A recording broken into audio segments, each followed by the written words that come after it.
Good morning to all.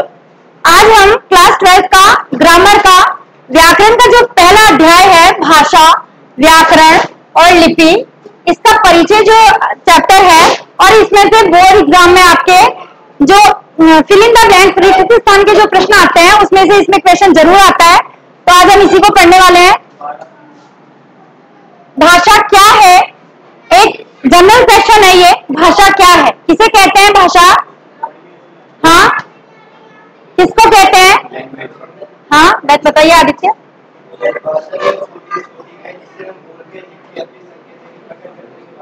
जी हाँ, very good Aditya, sit down. हम जो है बोलकर, लिखकर या अपने विचारों का क्या करते हैं, आदान प्रदान करते हैं, अपने विचारों को व्यक्त करते हैं, वही माध्यम क्या है, भाषा। तो भाषा विनिमय का मतलब होता है आदान प्रदान, कि जैसे मैं बोलकर अपने विचारों को व्यक्त करूंगी, कुछ लिखकर व्यक्त करते हैं, कुछ संकेतों के माध्यम से व्यक्त करते हैं। तो इस तरह से भाषा जो है समाज में रहने के कारण मनुष्य को आपस में विचार विमर्श करने तथा अपने मन के भावों और विचारों को अभिव्यक्त करने के लिए एक माध्यम की आवश्यकता होती है, और वही माध्यम क्या है, भाषा कहलाता है। ये तो थी इसकी परिभाषा।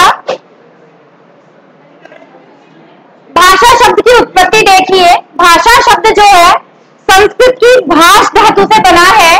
धातु क्या होती है, उसका मूल रूप होता है। शब्द का मूल रूप क्या कहलाता है, धातु कहलाता है।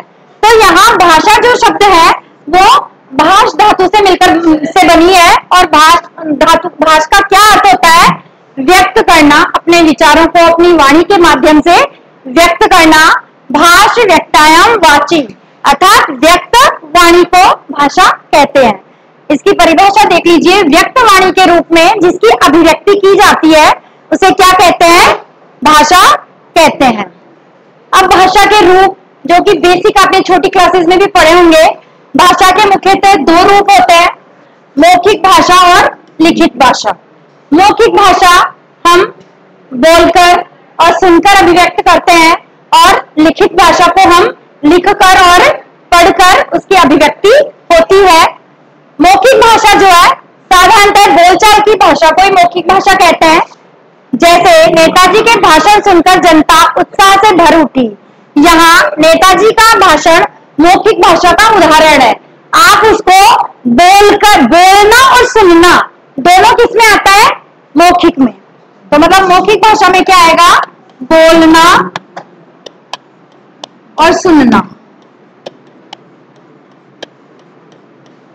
लिखित भाषा में क्या आता है, लिखना और पढ़ना।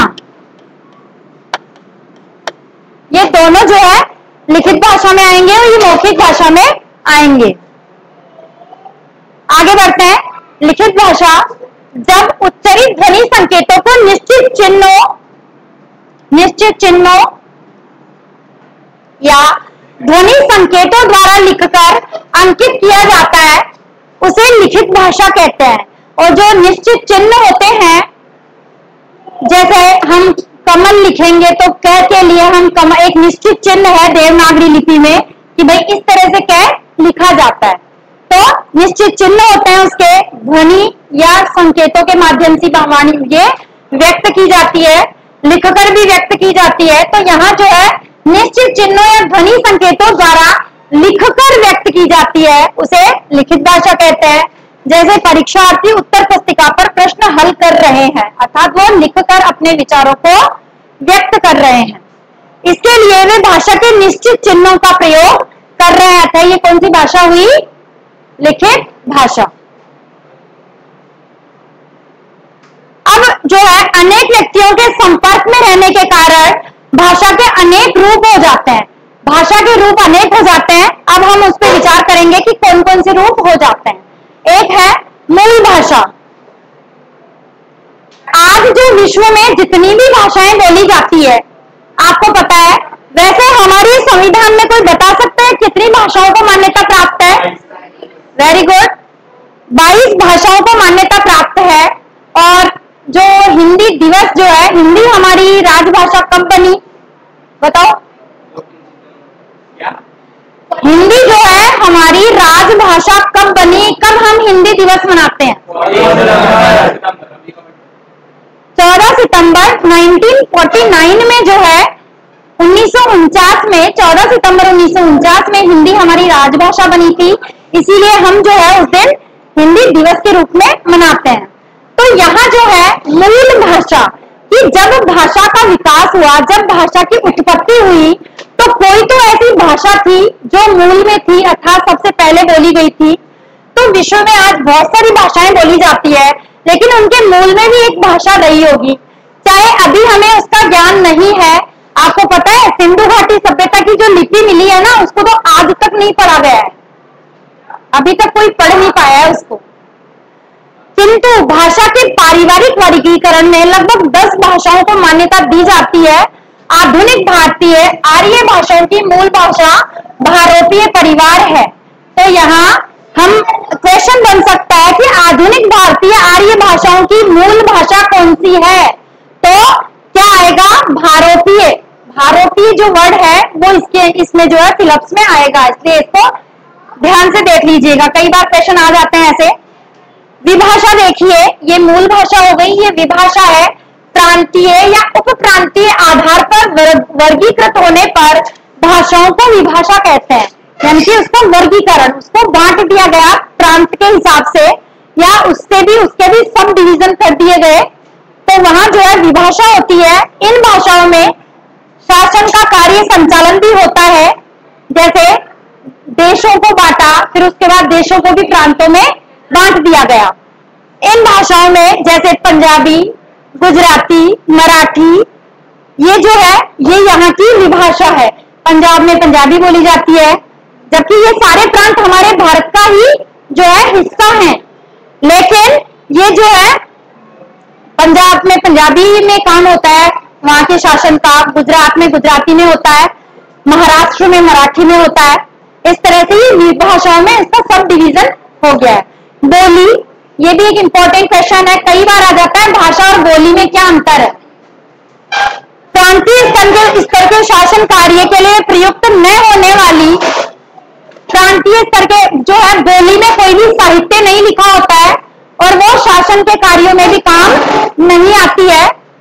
लेकिन मंडलीय स्तर पर स्वीकृत तथा जिसमें साहित्यिक रचनाएं भी होती है। कहने का मतलब है कि जैसे मारवाड़ी में जैसे कुछ हो गया, ढोला मारूरा दुहा, है ना, तो इस तरह से जो कुछ जो रचनाएं हैं वो जरूर अपने बोली में होने लग गई है। उन भाषाओं को बोली कहा जाता है, जैसे मगही, भोजपुरी, मालवी और ढूंढाड़ी। ढूंढाड़ी आपको पता है कहाँ की बोली है? राजस्थान में भी कहाँ की? जयपुर की है। ढूंढाड़ी जयपुर की है। अब है उपबोली। प्रत्येक व्यक्ति की भाषा में दूसरे व्यक्ति की भाषा से थोड़ा अंतर होता है। आपको पता है जैसे हम यहाँ जयपुर में रह रहे हैं, अगर कोई दौसा का या अजमेर का, भीलवाड़ा का, अगर और कहीं का कोई स्टूडेंट हो, जोधपुर का, तो उधर के स्टूडेंट होते हैं, और हमारी जो बोली होती है उसका लहजा जो होता है और उनकी बोली का जो लहजा होता है उसमें बहुत अंतर होता है। तो वो व्यक्तिगत बोली ही सामूहिक रूप में प्रयुक्त होने पर उपबोली बनती है। इससे बोली और विभाषा की सृष्टि होती है, अर्थात रचना होती है। भाषा की इकाइयां, भाषा की कौन कौन सी इकाइयां हैं? एक तो ध्वनि। ध्वनि किसे कहते हैं? ध्वनि किसे कहते हैं? हमारे मुंह से निकलने वाली प्रत्येक स्वतंत्र आवाज जो है, चाहे वो कैसी भी आवाज हो, वो ध्वनि कहलाती है।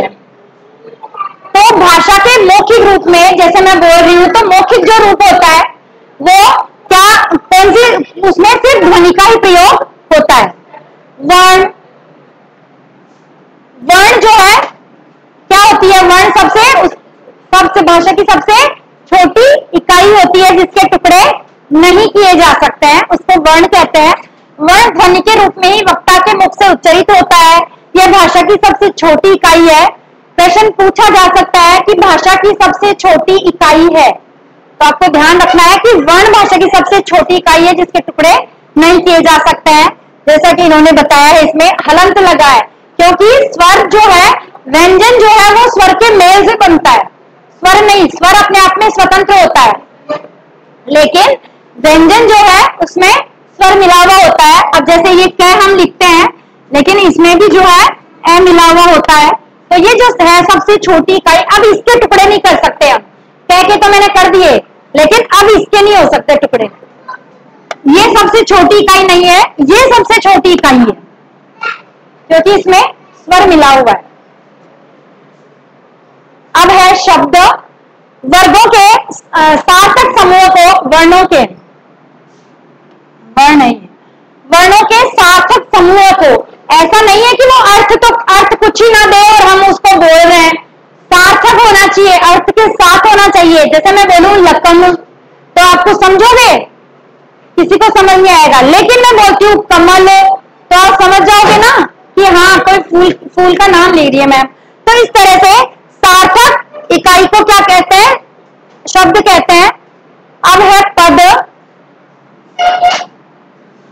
वाक्य में प्रयुक्त शब्द के व्यवहारिक रूप अथवा विभक्ति युक्त शब्द को पद कहते हैं। पद किसे कहते हैं? विभक्ति युक्त पद जो शब्द होता है, विभक्ति युक्त, इट मीन्स कारक की विभक्तियां जो उसके साथ लगी हुई होती है। जैसे राम ने, तो ये एक विभक्ति हो गई, ये मतलब पद हो गया। रावण को, फिर बाण से, तो ये पद है, विभक्ति युक्त है, इसीलिए क्या कहलाएंगे? ये पद कहलाएंगे। इस वाक्य में ये जो है ये सब पद है। फिर है वाक्य, जो सेंटेंस बनता है वो इन्हीं से बनता है। अब इसके ये कौन कौन से हैं? फिर लास्ट वाला वाक्य हो गया जिनसे एंड में सेंटेंस बन जाता है। हाँ आलो, आप बताइए, स्टैंड अप। एक सेंटेंस बनता है, वाक्य बनता है, वो किस किस से मिला के बनता है? इसमें कितनी इकाइयां होती है एक वाक्य में? सबसे पहले क्या होता है? वाक्य तो एंड में बनता है, किस किस से मिलकर बनता है वाक्य? एक तो शब्द बोल दिया इसने, एक इसने वर्ण बोल दिया, और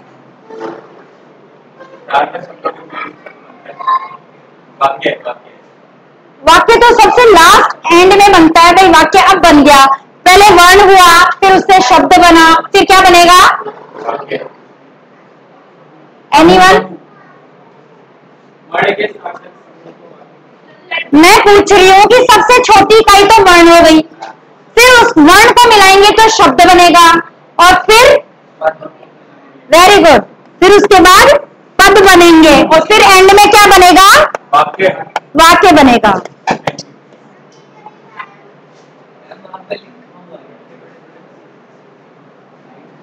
हाँ, तो जो है भाषा के विभिन्न अंग वर्ण, शब्द, पद, वाक्य आदि में निश्चित और नियमबद्ध संबंध होता है कि इनमें ऐसा नहीं है कि सीक्वेंस चेंज हो जाएगा, नहीं, ये जो अंग है भाषा के, इनको जो है एक वाक्य का रूप देने के लिए सीक्वेंस में चलना पड़ेगा। सबसे पहले हम वर्ण का चुनाव करेंगे, फिर वर्णों से शब्द बनाएंगे, शब्दों से पद बनाएंगे, और पद से वाक्य बनेगा। आशय यह है कि किसी वर्ण का उच्चारण स्थान, उसकी प्रकृति, शब्द भंडार, उत्पत्ति, संधि, पदों का निर्माण, वाक्य निर्माण, वाक्य विश्लेषण आदि का अध्ययन व्याकरण के अंतर्गत होता है। व्याकरण के अंतर्गत हम इन सब चीजों को पढ़ते हैं। भाषा को शुद्ध रूप में बनाए रखने के लिए तथा उसका मानक रूप निर्धारित करने के लिए, मानक रूप का मतलब होता है जिसमें व्याकरण का पुट हो, अर्थात जिसमें व्याकरण शुद्ध, अर्थात व्याकरण क्या होती है? लिखने का जो शास्त्र है वो व्याकरण होता है, शुद्ध लिखने का। तो यहाँ पर जो है मानक रूप जो हमारी हिंदी के लिए निर्धारित किए गए हैं, उनका उपयोग करते हुए जो है हम जो है शब्दों का प्रयोग करते हैं। तो उनमें नियमों की आवश्यकता होती है, क्योंकि व्याकरण बिना नियमों के नहीं चलती है, उसमें नियम होते हैं। इन्हीं नियमों को योजनाबद्ध रूप में लिखे जाने पर उसे व्याकरण की संज्ञा दी जाती है। तो ये व्याकरण की परिभाषा बन गई है कि नियमों को जब हम योजनाबद्ध रूप से, शास्त्र सम्मत तरीके से जब हम लिखते हैं, तो वो क्या बन जाती है? व्याकरण बन जाती है। अब व्याकरण की परिभाषा है, व्याकरण का शाब्दिक अर्थ होता है विश्लेषण करना, मतलब उसको एनालाइज करना। आशय यह है कि व्याकरण भाषा का विश्लेषण कर रचना को स्पष्ट करता है। व्याकरण की परिभाषा इस प्रकार है, व्याकरण वह शास्त्र है जो हमें किसी भाषा के शुद्ध रूप को लिखने, बोलने, उनके नियमों का ज्ञान कराता है। लिखने के साथ साथ बोलना भी शुद्ध। अगर आप शुद्ध नहीं बोलोगे तो लिख नहीं पाओगे शुद्ध। इसलिए शुद्ध बोलने का सबसे ज्यादा महत्व है, जो कि आजकल के बच्चे बहुत जो है बोलने में अशुद्धियां करते हैं। तो उनको जो है व्याकरण सम्मत शब्दों का प्रयोग करना चाहिए। वस्तुतः व्याकरण से नियमों में स्थिरता आती है। नियमों की स्थिरता से भाषा में एक प्रकार की मानकता स्थापित होती है। व्याकरण के नियमों का प्रयोग करते हुए अगर हम कोई जो भाषा है उसमें नियम नहीं लगाएंगे तो वो भाषा जो है मानक नहीं रहेगी, जो हमारे व्याकरण में बताई गई है। इसके हर जो है भाषा का अपना व्याकरण होता है। उन्हीं का प्रयोग करते हुए हम अपनी मानक भाषा को जो है परिमार्जित कर सकते हैं। यही मानकता भाषा को परिनिष्ठित रूप प्रदान करती है, अर्थात परिमार्जित रूप प्रदान करती है, उसको शुद्ध बनाती है, उसको मांझती है। अतः व्याकरण ही ऐसा शास्त्र है जो भाषा को सर्वमान्य, शिष्ट, सम्मत तथा स्थायी रूप प्रदान करता है। अब व्याकरण के अंग देखेंगे। ध्यान रहे, ये इंपॉर्टेंट क्वेश्चन है। व्याकरण के अंग कई बार एग्जाम में पूछा जा चुका है। भाषा की मूल ध्वनियों के लिखित चिन्हों को वर्ण कहते हैं। वर्णों के मेल से शब्द बनता है और फिर शब्दों के मेल से पद बनते हैं। विभक्ति का यूज करते हुए पद बनते हैं और फिर उसके बाद में लास्ट में वाक्य का निर्माण होता है। इस प्रकार व्याकरण के भी कितने अंग हो गए? कितने अंग है व्याकरण के? 4 अंग उसके हो जाते हैं। तो हम ऐसे ही बता देंगे। वर्ण विचार पहला हो गया, दूसरा शब्द विचार हो गया, तीसरा पद विचार और लास्ट में वाक्य विचार। इस तरह से व्याकरण के जो है 4 अंग हैं। सबसे पहला है वर्ण विचार। इसके अंतर्गत वर्णों से संबंधित उनके आकार, उच्चारण, वर्गीकरण। हम वर्ण जो आप लोग जो स्वर और व्यंजन जो बोलते हो, अपनी वाणी में यूज करते हो, प्रयोग करते हो, तो वो जो है उनको बोलने का भी एक तरीका होता है। कुछ वर्ण होते हैं जो कंठ से बोले जाते हैं, कुछ नाक से बोले जाते हैं, कुछ जो है जिह्वा का यूज करते हुए, कुछ दांतों का यूज करते हुए। इस तरह से सारे वर्णों का वर्गीकरण किया हुआ है और उनके मेल से ही शब्द निर्माण की प्रक्रिया का उल्लेख होता है। फिर शब्द निर्माण के अंतर्गत शब्दों के भेद होते हैं, उनकी उत्पत्ति होती है, उनकी उत्पत्ति और रचना होती है, उनके साथ शब्दों का भी उल्लेख किया जाता है। जैसे तत्सम शब्द है, तद्भव शब्द है, विदेशी शब्द है ना, उर्दू भाषा के शब्द है, हमारी हिंदी में आ गए हैं। तो इस तरह से शब्द भी अलग अलग तरीके के होते हैं। पद विचार, इसमें शब्द से पद निर्माण प्रक्रिया, पद के विविध रूपों का वर्णन हम इसमें पढ़ते हैं। और वाक्य विचार के अंतर्गत हम वाक्य के संबंधित भेद, अन्वय, उनके विश्लेषण, संश्लेषण, रचना, अव्यय और वाक्य निर्माण प्रक्रिया की जानकारी हमें वाक्य विचार में दी जाती है। जैसा कि आप वाक्य विचार में 8 तरह के वाक्य पढ़ते हैं। प्रश्नवाचक है, निषेधात्मक है, आज्ञार्थक है ना, इस तरह से वाक्य पढ़ते हैं। जब भाषा को लिखित रूप की आवश्यकता पड़ी तो मौखिक ध्वनियों को अंकित करने के लिए जो चिन्ह बनाए गए, अब उन्हीं को क्या कहते हैं? लिपि। चिन्ह बनाए गए। आपको पता है हमारी हिंदी की कौन सी लिपि है? देवनागरी। तो इसके लिए कुछ निश्चित चिन्ह है ना। हम बोलेंगे लिखो बच्चों, लिखो राम, तो आपको जब पता है कि रा के लिए एक निश्चित चिन्ह बना है, जैसे इंग्लिश में भी बना है। अंग्रेजी की लिपि कौन सी है? रोमन। तो रोमन में जैसे आर उसके लिए बना है RA, फिर M लिखते हो राम, तो वैसे ही हिंदी में भी उसके लिए ऐसे रा ऐसे लिखा जाता है, फिर मैं ऐसे लिखा जाता है। तो ये निश्चित चिन्ह है, इनको ही क्या कहेंगे? लिपि कहते हैं। इन निश्चित चिन्हों को ही, ये क्वेश्चन अभी आया था एग्जाम में। अब इसकी परिभाषा देख लो। लिखित ध्वनि संकेतों को लिपि कहते हैं। प्रत्येक भाषा की अपनी लिपि होती है।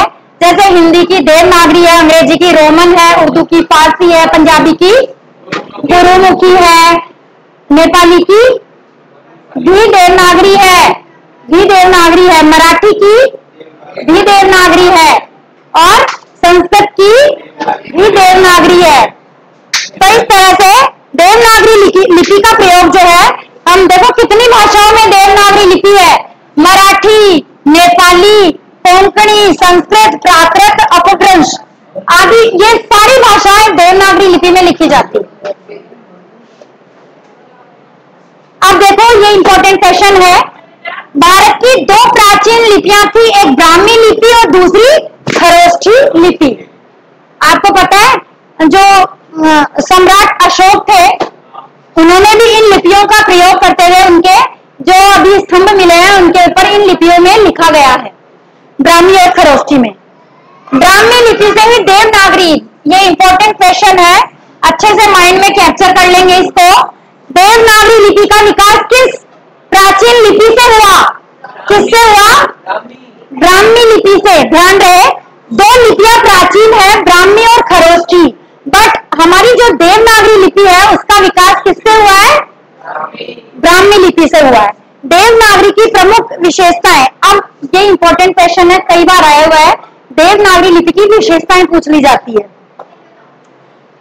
जैसा कि आप सभी लिखते हैं, बोलते हैं हिंदी, तो आपको उसकी विशेषताओं का पता होना चाहिए। ये बाईं से दाईं ओर, इधर से हम लिखना शुरू करते हैं, इधर की तरफ लिखते हैं, जबकि उर्दू कैसे लिखी जाती है? इधर से इधर लिखते हैं ना उर्दू, लेकिन देवनागरी इधर से इधर लिखी जाती है, उच्चारण के अनुरूप लिखी जाती है, जैसा हम बोलते हैं वैसा ही हम लिखते हैं। संपूर्ण लिपि समूह है स्वर और व्यंजन में बटी हुई है। एक वर्ग का उच्चारण स्थान एक ही होता है, जैसे क वर्ग कंठ से बोला जाता है तो वो कंठ से ही बोला जाएगा। इसकी ध्वनियों में संसार की किसी भी भाषा का उच्चारण किया जा सकता है। शिरोरेखा का प्रयोग होता है, जो मैं बोलती रहती हूँ ना, शिरोरेखा लगाओ, तो शिरोरेखा का मतलब होता है ये उत्तर की जो लाइन होती है। इंग्लिश में थोड़ी ना लाइन बनती है ऐसे, नहीं, देवनागरी लिपि हिंदी के उसमें शिरोरेखा का प्रयोग होता है। उच्चरित वर्ण ही लिखे जाते हैं, जैसा हम उच्चारण करते हैं, अगर आप शुद्ध उच्चारण करोगे तो लिखोगे भी शुद्ध। अनुनासिक और अनुस्वार, मतलब अनुनासिक और अनुस्वार कौन सा हो गया? ये और